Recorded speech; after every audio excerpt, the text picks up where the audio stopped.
just for fun. Do you remember like what your go-to submission was? Yeah. So, you know, when we first started out and started doing it, I had a pretty good guillotine in the beginning. Yeah. So I'd catch a lot of people in guillotines. And So you're okay being on like on bottom? So like yeah, your I guard was is okay pretty with good? bottom. Yeah, I was okay with being on bottom. I was comfortable there. But you know what I never liked? I never liked gi. Like we started fucking around with the gi in the beginning. We would, you know, that's how we started.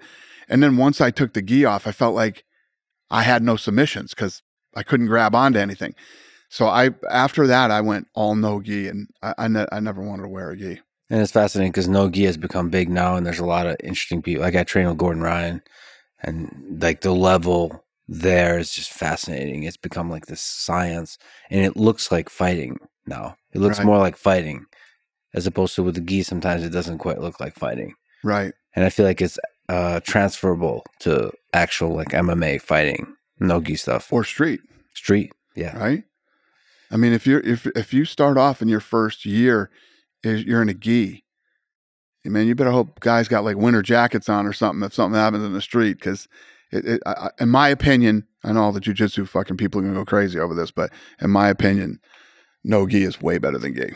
That said, I also do judo. So in the street scenario, if you're comfortable on the feet and you can clinch and you can throw, you could, because most of us wear clothing, especially in Boston in the winter setting. Exactly. So if you're comfortable on the feet, you could still do well there. The problem with jiu-jitsu is most people are not comfortable on the feet. The sport jiu-jitsu. Most people kind of want to get to the ground as quickly as possible. So what did you think of hoists at that time? Like in the early, like what, because it blew a lot of people's minds that there's like more to this puzzle. 100%. And the fact that you had like these guys like Ken Shamrock that were jacked, right? And you had all these wrestlers or, you know, the big massive guys that they had in the different weight classes, and this skinny little dude like Hoist was out there beating everybody. I mean, if you look at the way the Gracies played that, you couldn't have had a better advertisement for Gracie Jiu-Jitsu at the time. But also like for MMA, because there's just like a lot of surprising elements. A lot of people's prediction was wrong. Right. They didn't think the skinny guy would win, and they're like, oh shit, there's more to this. What's the real beautiful thing about jiu-jitsu? It's like when you talk about, if you wanted to get your daughter into a martial art, should I put my daughter into karate or should I put her into this? You put your daughter into jiu-jitsu 100%, because it's not about size or strength. It's about technique.